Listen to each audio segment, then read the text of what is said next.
Israel से तनातनी और अमेरिकी धमकी के बीच तेहरान ने एक ऐसा कारनामा कर दिया जिससे न सिर्फ नेतन्याहू बल्कि हाल ही में अमेरिकी सत्ता में काबिज होने वाले डोनाल्ड ट्रंप की चिंता की रेखा को बढ़ा दी होगी। दरअसल ईरान ने अपने पहले ड्रोन वाहक युद्धपोत को सफलतापूर्वक लॉन्च कर लिया है। इरना समाचार एजेंसी की रिपोर्ट्स की माने तो यह पोत अपनी जमीन से दूर महासागरों में भी संचालन करने में सक्षम है। इरना ने इस युद्धपोत की खासियत को बताते हुए रिपोर्ट किया है कि अर्धसैनिक रिवॉल्यूशनरी गार्ड की नौसेना इसका संचालन करेगी, जो ड्रोन के कई स्क्वाड्रन के साथ साथ हेलीकॉप्टर और क्रूज मिसाइल को भी आसानी से ले जा सकती है। एजेंसी की रिपोर्ट के मुताबिक शाहिद बाघेरी नाम का यह जहाज क्रूज मिसाइलों को लॉन्च करने में भी सक्षम है।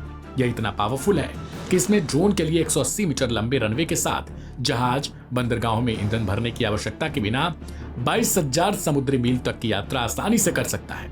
ईरान ने इसकी लॉन्चिंग के साथ ही दुश्मन देशों के लिए एक नई चुनौती पैदा कर दी है, जो एक बार ईंधन भरने के बाद साल भर तक यात्रा कर सकता है। अपने लॉन्चिंग के दौरान ही शाहिद बाघेरी नाम के इस युद्धपोत के रनवे पर कम से कम 4 हेलीकॉप्टर और 3 ड्रोन देखे गए। इस दौरान इस्लामिक रिवॉल्यूशनरी गार्ड्स कॉर्प के कमांडर मेजर जनरल हुसैन सलामी ने कहा, ईरान को युद्ध रोकने के लिए अपनी निवारक क्षमता बढ़ाने की जरूरत है। ईरान किसी भी देश के साथ युद्ध नहीं करना चाहता है। ईरान को किसी भी देश के लिए खतरा नहीं माना जाता है, लेकिन हम भी ताकत की धमकी के आगे नहीं झुकते।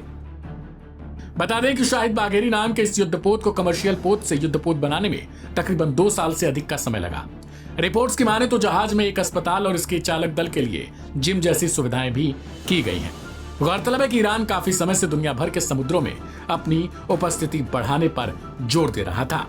ईरान की योजना थी कि वो किसी तरीके से समुद्र में अपनी क्षमता को बढ़ा सके। साल 1992 से ही ईरान ने एक सैन्य आत्मनिर्भरता योजना शुरू की थी, जिसका मकसद ईरान द्वारा खुद की पनडुब्बियों, जेट लड़ाकू विमानों और सैन्य टैंकों के उत्पादन करना है, और अब वो काफी हद तक कामयाब भी हो चुका है। शाहिद बाघेरी नाम के इस युद्धपोत के लॉन्चिंग के बाद कहा जा रहा है कि अमेरिका और इजराइल जैसे देशों के लिए नई मुसीबत खड़ी हो चुकी है, क्योंकि अमेरिका अभी तक अपने हर रास्ते पर कामयाबी को दिखाकर ईरान जैसे देशों को ये चेताता रहा है कि वो अमेरिका से झुके रहें। लेकिन फिलहाल ईरान के इस कारनामे से अब ट्रंप नई मुसीबत में फंस चुके हैं, और ऐसे में अब अमेरिका की तरफ से इस लॉन्चिंग को लेकर क्या कुछ अपडेट आता है वो अपने आप में देखना दिलचस्प हो जाएगा। फिलहाल इस रिपोर्ट में इतना ही। बाकी की तमाम अपडेट्स के लिए अभी सब्सक्राइब करें लाइव हिंदुस्तान।